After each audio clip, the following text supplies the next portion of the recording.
It was flashy, loud, and colorful. The special effects rivaled those of a rock concert. That's how El Presidente made his grand entrance, greeting everybody in English. No old-fashioned suit or tie needed. We demonstrated that Bitcoin could do a lot of good things.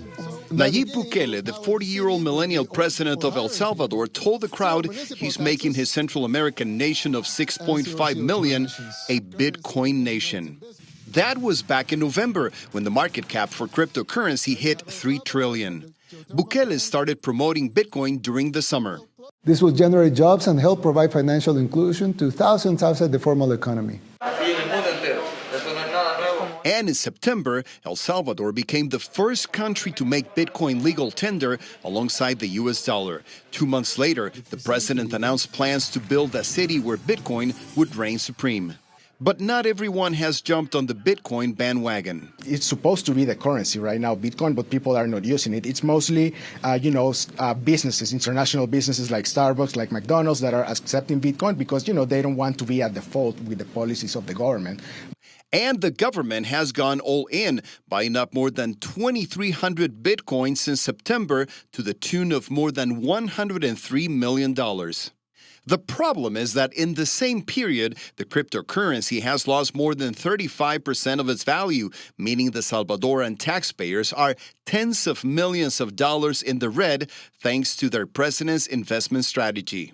The president's answer? Buy the dip, words he has posted multiple times on Twitter. For an investor, for an individual investor, it may make sense, right, to say buy the dip. But the problem for a country, the risk is way bigger, and we don't know if this is the dip. Georgia University business professor Julio Sevilla says the risk goes beyond losing money. Their own bond market has also suffered a lot. It's up there with Ukraine on the riskier bonds perceived as countries. And Ukraine, it's in a war that they didn't induce. El Salvador is getting into this risk voluntarily.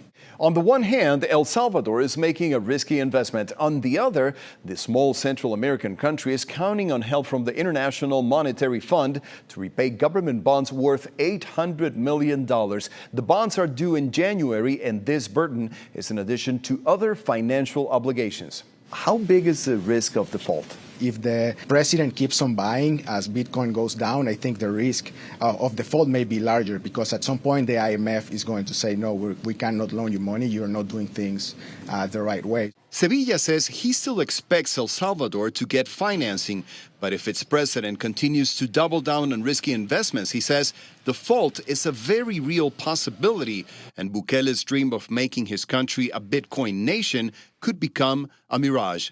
Rafael Romo, CNN, Atlanta.